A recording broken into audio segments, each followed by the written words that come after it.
Hey guys, what's up? It's Vince. Quick one for you today, but one of my mastermind members recently asked a question. If I wanted to get 10 new clients quickly, what would you do? And, you know, I just pretty much went off on a rant. I wouldn't call it a rant because it was not angry at all. It was more of a riff. It was a riff, not a rant.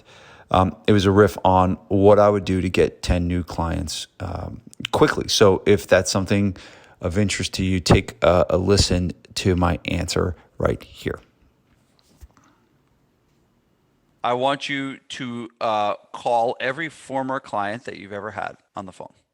All right, hold on. Now, some of the guys in the group are smiling because they've heard me say this Really? about 100 times. Okay, but this is your second week in the group, so that's why you're going to get it. So I want you. So some of the best. There's people out there that left your gym, okay, that probably didn't leave saying you're a snake and I hate you and I'm never coming back to your gym. Sure, fair. Right? They left because life got in the way most of the time, right? And so a lot of times just a phone call, like sometimes we try and do emails and stuff like that, but a lot of times an individual personal phone call is what would get people to come back. And when you do call them, be prepared with an offer. You know, have some kind of offer. Just like, hey, you know, I was looking through the list of former clients that I really love that I want to come back in the gym. And I put together an offer for a small hand for you guys to come back. Like your first month, just come back. It's on me. The first month's on me. Just get back in the door. And then if you want to stay after that first month, great. No obligation to continue afterwards, right? So you're just, what you're doing is you're making them an irresistible offer, right? Okay. Oh, a free month of personal training. Yeah, why wouldn't I do that? And then they get back into the gym and they realize, oh man, I miss this stuff. I really need this. Okay, so that's one is former clients, manual phone call. Manual phone call. Marlon, you got another one or? No, I did that. I did that last week, and I got a former client. I gave her 3 free classes and a consultation. She came in and then she said, the reason why I'm here is because I want my husband. I signed him up yesterday to personal training plus an add-on. So the phone call gave me 2 members and personal training. Yeah, so the phone is one of your best assets. And what you need to do is just time block it. Thiago, like, so we talked earlier in the call about time blocking. Well, you can also time block sales calls. You can time block, okay, I'm going to take this time block and I am going to make as many phone calls as I can in this time block. Right. And then you're focused on doing that one thing. Right. So that's one is former. You have a question? I was just say, yeah. So what's your take? Like, say you call, you call them twice, they don't pick up. Are you leaving a voicemail or are you just calling again until they pick up? So I would leave a voicemail. Okay. I would leave a voicemail and then I would follow up with a text message. Okay. And just say, hey, just left you a voicemail. Was just checking in and how are things going? Okay. You know, something like that. Right. And just try and get a dialogue or engagement. Okay. Remember, you could also, you could text is another way to do it if you haven't talked to them in a while, right? Maybe the phone call is like way out of the blue. You probably know who you can call and who you can't, right? So maybe if it's someone like you could also say, hey, just checking in, how are you doing? Right? And what you need, Thiago, you definitely need a list. These people need to be, and remember, here's the thing with these people. You have their address, you have their phone number, you have their email address, you have their birthday, you have their anniversary, you have everything that you know about that. So maybe you start calling them on their birthday. So one of the things I've instructed everyone to do is have offers that go out on their birthdays. Okay. So it's when it's a former member's birthday, or even when it's a client's birthday, or even a prospect's birthday. If you have their birthday, you can reach out and be like, hey, I know it's the week of your birthday. First of all, just want to wish you happy birthday. And second of all, we have an offer we give out to people whose birthday it is. It's a free 30-day membership where you come in and train for free for 30 days as my gift to you. Right? Yeah, cool. So that, okay.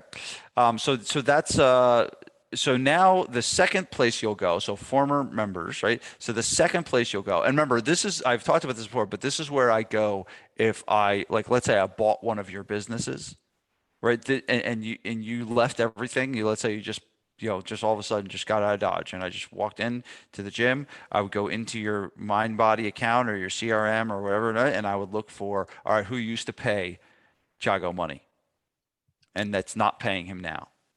And I would make a list. And I would take that list and I'd print it out and I'd put that on the side and then either manually text it or it would depend on the situation, right? And then, so then I would look at, okay, so I got those people that used to pay him that aren't paying him now. Now I would look at, all right, who has reached out to Chiago in the past ever, or let's say in the past couple of years, that has potentially been interested but didn't convert. Meaning they opted in for an offer to do your 6-week challenge and you called them and they never called you back. Or they called them and you talked to them on the phone and maybe you didn't do a good job closing them and they say, I got to think about it, and then you never got back to them. Or maybe they came in for a consultation and you sat down with them and it just says, I'm not feeling it, and they don't. Or maybe they did a trial membership and they did the trial membership, they did it for 30 days and they didn't sign up. Those are that second bucket. So we have people that paid you and then the people that were interested in paying you but didn't. Okay. I think you can do pretty well, Marlon. What do you think? I think you do well with those two buckets right there. Yeah. Here's the third one. Here's what I would do. Do you have any members right now that are happy with you? Yeah. Okay. Do you have any members that would say that you help them and they're very satisfied? And in fact, they're not satisfied. They're even delighted with the service that they're getting. I do. How many of those would you think you have? I don't know. I could say at least 50%. Most of the people that I've had, they've been with me for 4 or 5 years. Okay. Half of them, I'd say, good majority. Yeah. So, and some of them, would you say some of them you really helped make their life a lot better? Yeah, I feel like they constantly they are sending me referrals. I usually don't even go out of the way too hard, to ask. Maybe once a year, I might do an email or a handwritten note, asking for a referral. But I don't do it regularly in front of them. Is that what you're suggesting? Yeah. And so you asked me, what should I do? Right. So now we want action. Just ask. So yeah. And so passive referrals are great, right? They come, but we can't really control that. So what you need to start doing is orchestrating situations to drive referrals. Okay.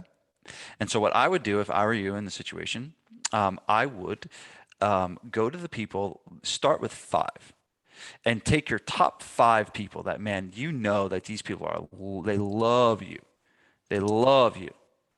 And I would pull them up after a workout and just like, hey, I was wondering if you could, help me out. I know that, you've had success. You've told me before. And the best time to do this too is right after they tell you they love you. Right? That's the best time to do it. So if someone comes up to you at the gym tomorrow and she's like, I love this place, man. You're doing such a great job. I can't wait to come back. Blah, blah. That's when you ask. And what you need to start doing is programming yourself to ask every time that happens. Okay? Every time that happens. Every time someone gives you a compliment about they love your gym, you should ask for a referral. Now, from the people who are still on, have you guys done this? Oh, yeah. Yeah? Oh, yeah. Does it work? I've been teaching this. I've been teaching this for 4 years. This is one of the most basic referral generating tactics. I used it the other day. So we recently just gave our sweepstakes winner out. Okay. And the sweepstakes winner, I called him up and just said, hey, just wanted to congratulate you. I'm so excited to be working with you. And I was like, I wonder if you could help me out with something. I'd like you to think about 5 people. Now, this guy just got a free year of training, so he owes me. All right. I want you to think about 5 people that, hey, maybe they're struggling right now because of COVID, or they've gained weight or something right now. Just put those 5 people in your mind. And I was wondering, when you think about those people, would you be open to introducing them to me via email so I can give them a free month of training at GFP?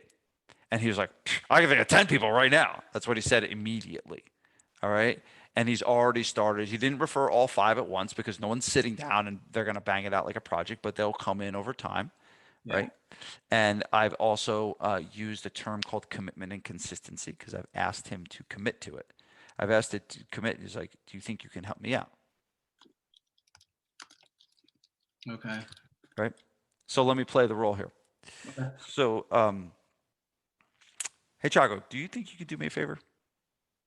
Yeah, sure. What's up? Okay, cool.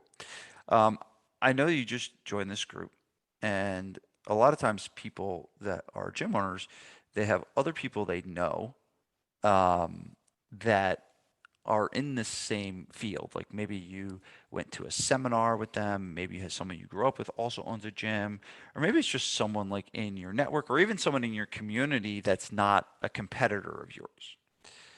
And so I know a lot of gym owners that come into the mastermind, they have these kinds of relationships. And what several of them have done in the past is they've sent their friend a free book of mine. Okay, a free book. Is there anyone in your world, Chago, that you know that you think could use a free book on marketing that you'd like to send them to? Yeah, sure. Definitely. Is there someone specific you're thinking of? Yeah, you do. I know of someone. And what's their name? Where are they from? James Haggard. He was living in Michigan. He moved somewhere down south now, maybe the Carolinas. Okay, so James Haggard's down in Carolina. Awesome. So you think he would enjoy a copy of the book? Yeah, definitely. Okay, cool. So here's what I'm going to do is I'm going to, you just give me James's address, okay? And I'm going to send him a copy of the book. And I'll put in there that it was from you, and I'll just send him the book. I'll put a little letter in there, and we'll go from there. Is that cool? Yeah, great. Right? So now it's a little different in that situation, but right? So we're having the conversation, and I'm keep asking you about making the commitment, and you're answering questions from me about it. But it's just a conversation, back and forth.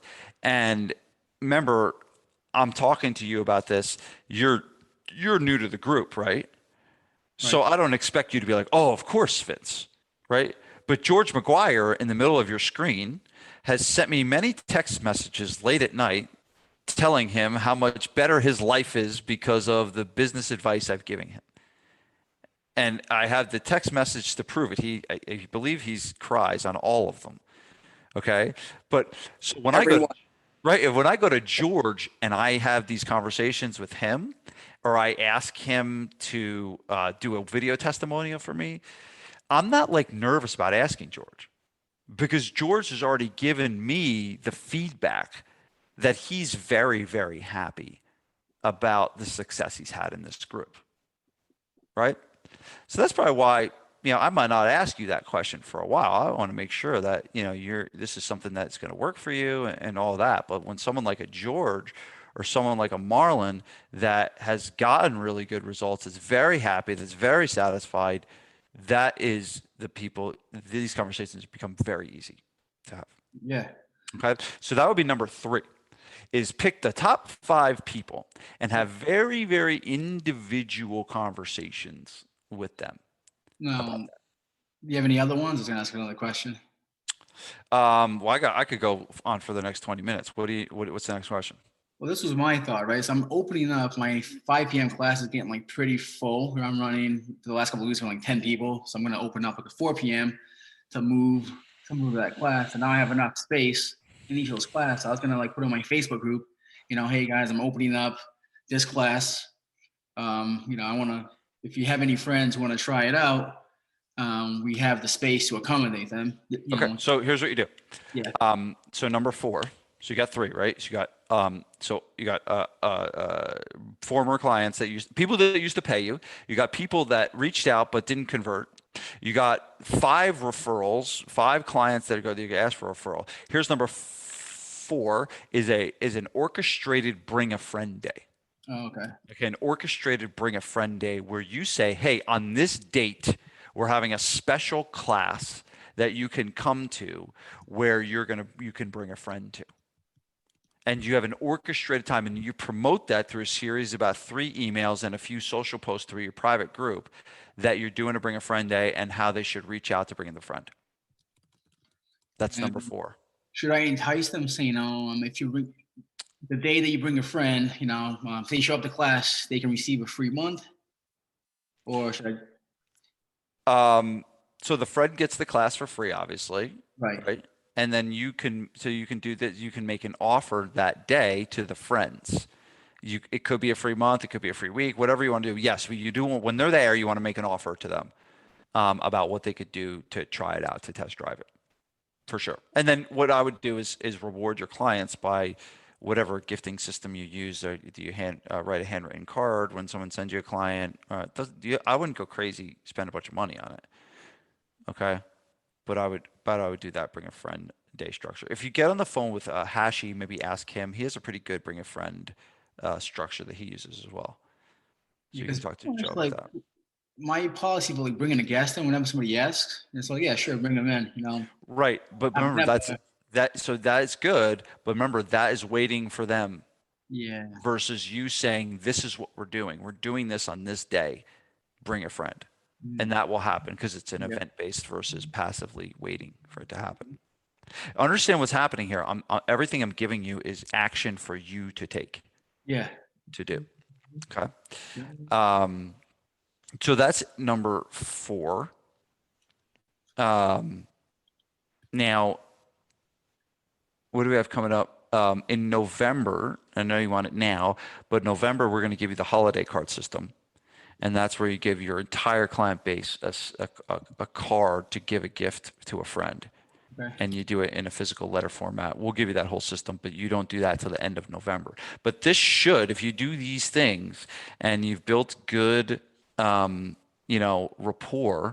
with your clients over the long haul, then, this should work.